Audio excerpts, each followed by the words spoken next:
The UK government will soon be introducing fundamental changes in how money works.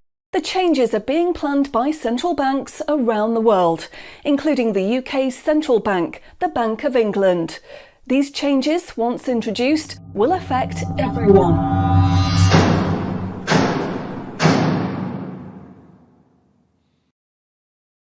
So, what are these changes really about? The changes being proposed will mean that you will no longer have full control over your spending. In fact, what they are planning is the replacement of money with something which is fundamentally different. Therefore, it's not just cash they want to remove from the economy, it is money itself.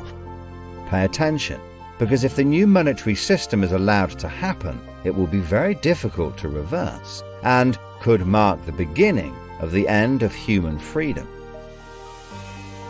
In order to explain the changes that are being planned right now for your tomorrow, let's explain a little bit about how your money works today. Let's imagine that John decides to buy his daughter a birthday present from Argos. He chooses the product he wants, then pays £50 using his debit card. You might think that £50 is immediately transferred from John's bank account to Argos's bank account. But this is not what happens.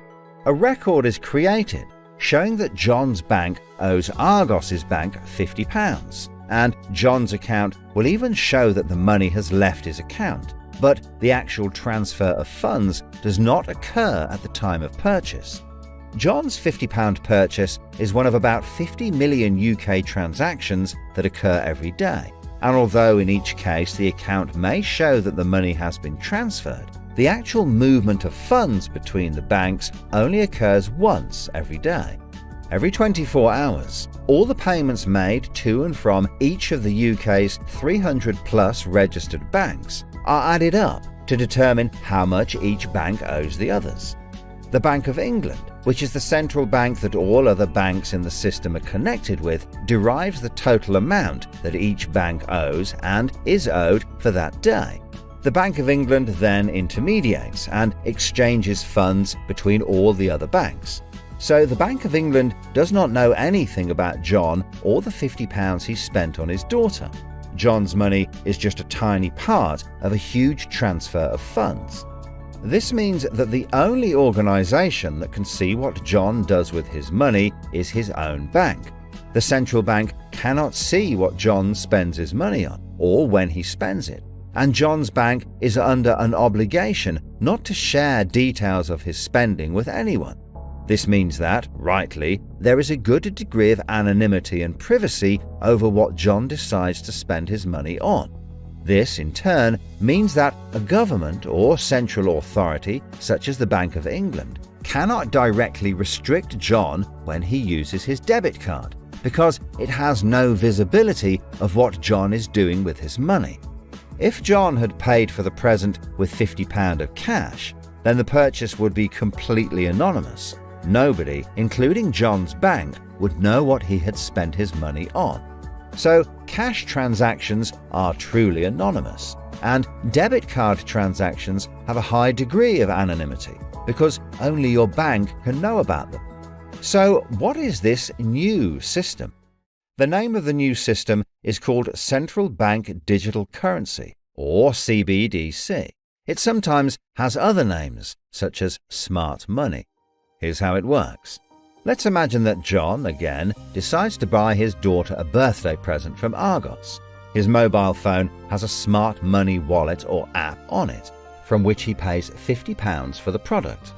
The app communicates directly with the central bank, the Bank of England, and the money is transferred from his digital wallet to Argos's digital wallet in less than a second.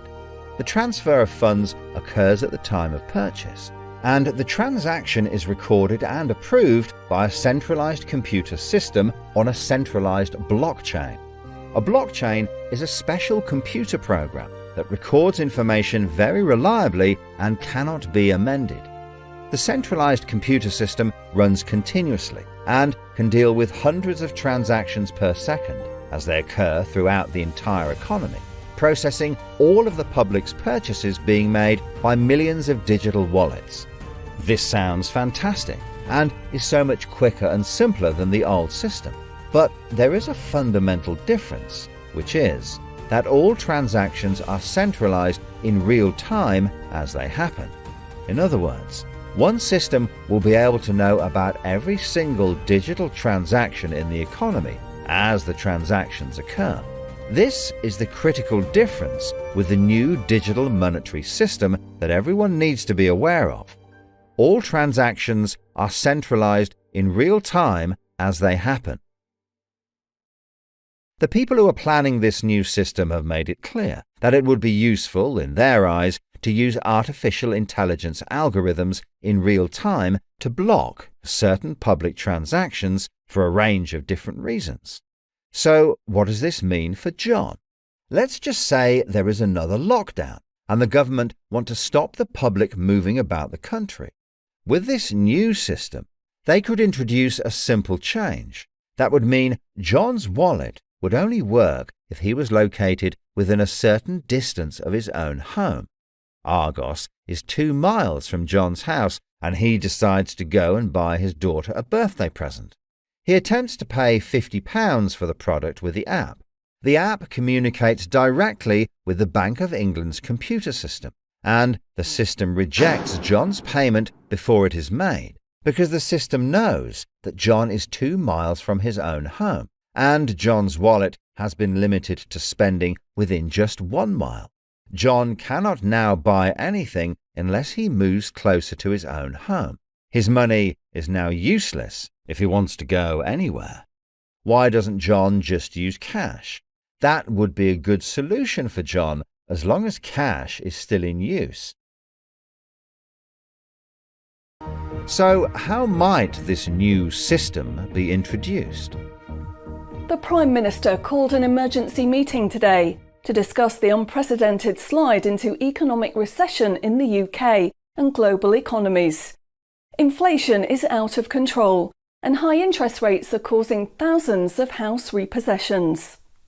All cash points and over-the-counter cash services are now frozen, and millions of people face losing their life savings as a number of high street banks are declared insolvent. The government and the Bank of England are accelerating the introduction of a new central bank digital currency, which all bank customers in the UK will be able to receive in exchange for their existing money, which in many cases is now unobtainable from their bank accounts. The government say that the new digital money will help the economy recover from recession and will be used to bail out public and corporate money currently held in millions of bank accounts by banks that are at the point of collapse.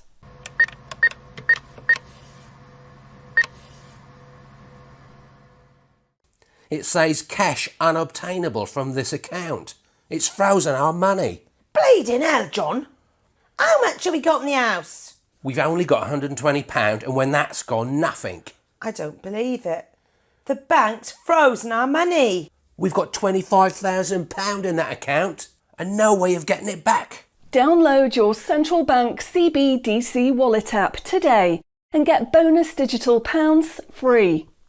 If you exchange your existing bank funds into your digital currency wallet now, you will receive free digital pounds for each account you exchange. You can then spend from your digital wallet by using your phone app, exactly like a debit card. Download the free app now from the UK government website or the App Store. John, we need to download the digital wallet thing. See if we can transfer it in. We've got no other option, love. Wow, it's transferred and it's given us some bonus money. I can't believe it. How do you know it's worked? It's worked, love. Everyone's using this money now. Right, I'm off down Tesco to try it out. Sorted. Recent figures show that the public's use of cash has halved in the last 12 months. Experts say this is due to the success and sheer convenience of the new CBDC digital money. The government has announced that all cash will be phased out completely over the next 3 years. I can't remember the last time I used cash. It seems so cumbersome and old-fashioned, fiddling about with coins every time you want to buy something. It's much easier now.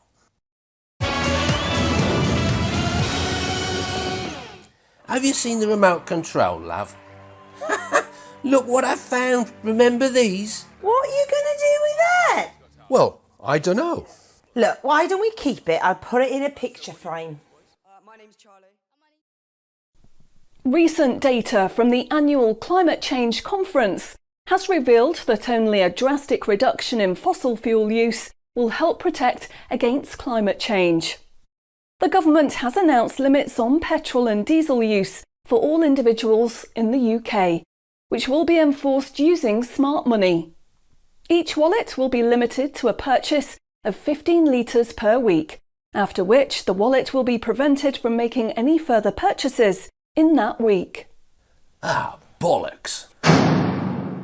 Growing concerns over obesity and bad health will be tackled using the Smart Money network. The government proposes to limit the total number of sugary foods that each digital wallet can purchase in any given month. What? Experts say that the new pandemic, which is 10 times more contagious and deadly than coronavirus, can only be defeated by minimising all human contact and staying home as much as possible. In order to enforce this, all digital wallets will only work within 1 mile of the address at which they are registered. Shopping times will be staggered so that you can only make purchases for a 2-hour period each day. All non-essential item purchases will be rejected. Jesus Christ. The government, in a move to stimulate growth in the economy, is trying to ensure that all benefit money paid out to the public is spent within an appropriate time period.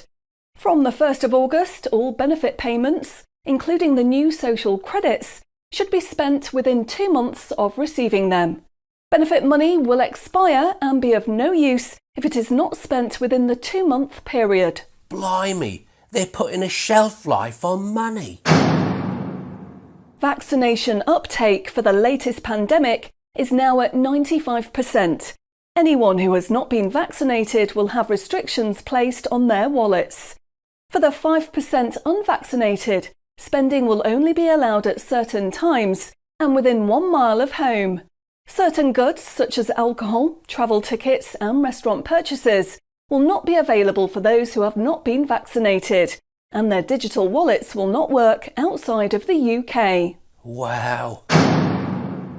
Concerns are growing over people who grow and supply their own food outside of government-approved companies. The government will be restricting the purchase of all seeds and other farming products for anyone that is not a registered farmer. What are they doing that for? The government is trying to reduce the amount of red meat people eat in their diet for environmental and health reasons. Digital wallets will only be allowed to purchase 8 ounces of red meat per week. How much is 8 ounces? In order to protect the environment, the government is introducing limitations on the amount each wallet will be able to spend on the following products: aerosol cans, single-use plastics, coal, meat, chocolate, fish and coffee. What about fags? In a move to encourage good behaviour, the government is awarding digital currency direct to your wallet if you report on anyone breaking lockdown rules or report on individuals expressing extremist views. Anyone deemed to be expressing extremist views may in turn have restrictions placed on their wallets. What's that mean, extremist views? If you give up your cash, you will give up freedom for yourself, and you will give up the freedom of generations to come. It's not the convenience of the new money that is important. What is important is the fact that centralised administration of smart money could be used to control every aspect of your life. Say yes to keeping cash and say no to centrally controlled smart money. What they are going to propose is not money, it is a social control system. Please spread this message.